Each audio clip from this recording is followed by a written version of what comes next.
रहनुमा इस वक्त पार्लियामेंट हाउस के बाहर मीडिया से बातचीत करें, आपको लिए चलते हैं। आपको अपनी मुद्दत के बाद रिजाइन कर देना चाहिए, आपको एक्सटेंशन नहीं लेनी चाहिए, अपनी मुद्दत पूरी होने के बाद पीछे हो जाना चाहिए। और आखिरी चीज़ हम ये वाजिया कर दें कि अगर हुकूमत ने ज़बरदस्ती से धौंस धांधली से हमारे किसी मेंबर का वोट लेने की कोशिश की तो सुप्रीम कोर्ट का फैसला मौजूद है, ना तो उनका वोट काउंट होगा और हम अपने तमरान को चेयरमैन साहब डिसक्वालिफिकेशन के हवाले से और वोटिंग में शामिल ना होने के हवाले से लिख चुके हैं और रात भी लिख चुके हैं मुकम्मल। हम अपनी और मैं भी लिख चुका हूं, SIC भी लिख चुकी है, पाकिस्तान तहरीक इंसाफ भी लिख चुकी है। अब किसी का वोट शुमार नहीं होगा सुप्रीम कोर्ट के फैसले के बाद, और अगर उसको शुमार करने की कोशिश की गई तो वो गैर आईनी होगा, वो एक दोबारा आर्टिकल 6 लगेगा जिसने फिर ये हरकत की। And last but not the least, senate का हाउस मुकम्मल ही नहीं है, KPK से इंतखाबात नहीं हुए। जब सेनेट का हाउस ही मुकम्मल नहीं है तो आप आईनी तरमीम कैसे लेके आ सकते हैं? इसलिए मैं सिर्फ ये बातें करना चाह रहा था। उम्मीद है कि हुकूमत होश के नाखून लेगी। बहुत शुक्रिया। अब चले कमेटी नहीं आप कर लें जी, हम आपके साथ। 2 मिनट में हमारे कमेटी की स्पेशल कमेटी की मीटिंग हो रही है। अब चलो मैं आता हूँ। बिस्मिल्लाह, मैंने सिर्फ 3 मिनट लेने हैं। बिस्मिल्लाहिर्रहमानिर्रहीम। एक तो आज हम खड़े हैं आपके साथ। नहीं चलो। आज जुमे का दिन है। मैं समझता नहीं उन बातों को। कुछ दिन पहले ख्वाजा आसिफ ने कहा था कि जो बंग का पौधा है, बंग जिससे चर्च बनती है, कि इसकी काश्त पे पाबंदी ख़त्म होनी चाहिए। तो आज जुम्मतुल मुबारक को ये खैर खैर हो गया है। पाकिस्तान का हर किसान, पाकिस्तान के लोग चर्च की उसको कर सकते हैं। मुबारक को फिर हम टनों के हिसाब से चर्च बनाएंगे। ये भी इन मेरे दोस्त की वो थी। ख्वाजा आसिफ साहब ने जो बात की, ये स्पेशल कमेटी की बात थी, वहाँ होनी चाहिए थी। मैं उस पर नहीं चढ़ता। थोड़ा सा ऊंचा रुको। ऊंचा अच्छा।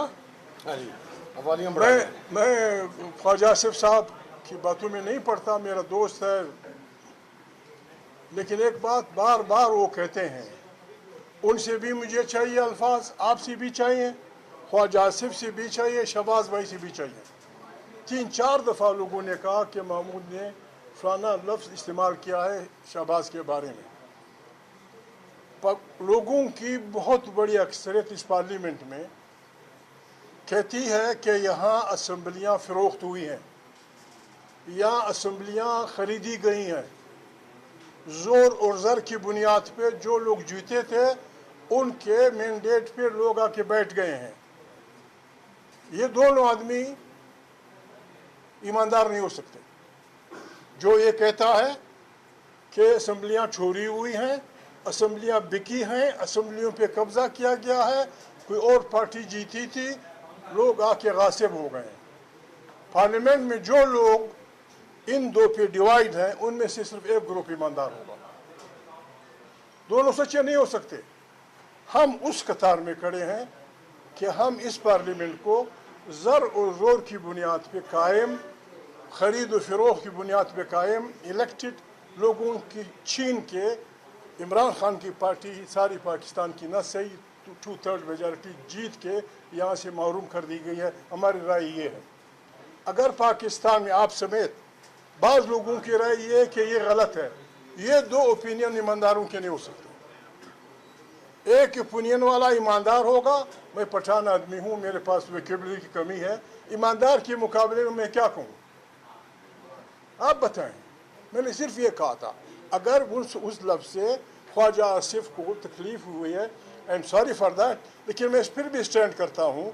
मैं इस असम्बली को 2 नंबरी समझता हूँ। मैं मना हम सब करोड़ों पाकिस्तानी इस असम्बली को ज़र और ज़ोर की कीमत पे, पैसे के ज़ोर पे लाई गई असम्बली समझते हैं। एक ग्रुप ये है, एक ग्रुप वो है कहता है ये गलत है। हम दोनों ईमानदार नहीं हो सकते। मैं उसके साथ हूँ, ख्वाजा आसिफ और मेरे भाई उस ग्रुप के साथ हैं। हम दोनों सच्चे नहीं हो सकते। सच के मुकाबले में क्या लफ्ज़ इस्तेमाल होता है? पश्तून आदमी हूँ, मुझे बताएं उर्दू में। ईमानदारी के मुकाबले में क्या कौन सा लफ्ज इस्तेमाल होता है मुझे बताएं। मैंने तो ये हम जा रहे हैं। Thank you very much. हमारी स्पेशल कमेटी की मीटिंग के बाद जिस तरह के मैं फिर आ जाऊँ।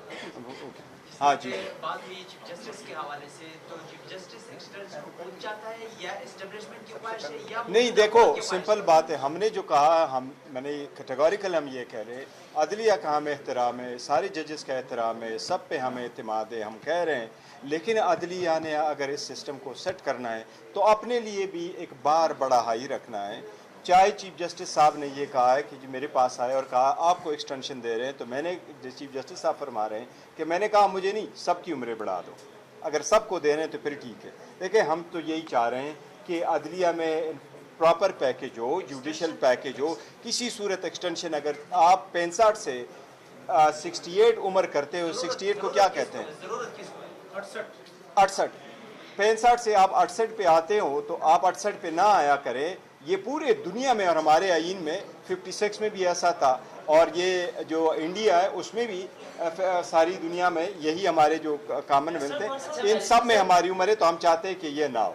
बैरिस्टर साहब सिर्फ एक कितनी अच्छी बात आपने की है नेल्सन मंडेला की कि उसने माफ किया, माफी का जिक्र किया। क्या ये बात अली अमीन गंडापुर भी इस पे यकीन रखते हैं इस बात? सर मेरे अली अमीन गंडापुर साहब से अभी वो नहीं हुआ, मुलाकात नहीं हुई। जब मुलाकात होगी और मैं वहाँ आऊँगा तो इंशाल्लाह ताला वो भी अमल ऑपोजिशन करेंगे। रहनुमाओं की मीडिया से गुफ्तगू जारी है, जिसमें बैरिस्टर गौहर ने कहा ये कमेटी हमारी अलायंस की नहीं है। ये कमेटी जो बनाई गई है वो जितनी भी तमाम तर इंक्वायरी करनी है उस हवाले से बनाई गई है। लतीफ़ खोसा की जानिब से कहना था कि हुकूमती नुमाइंदों को भी इल्म नहीं कि क्या तरमीम की जा रही है। कल एक प्रोग्राम में राना सनाउल्लाह ने कहा कि 2 तिहाई नहीं है हमारी।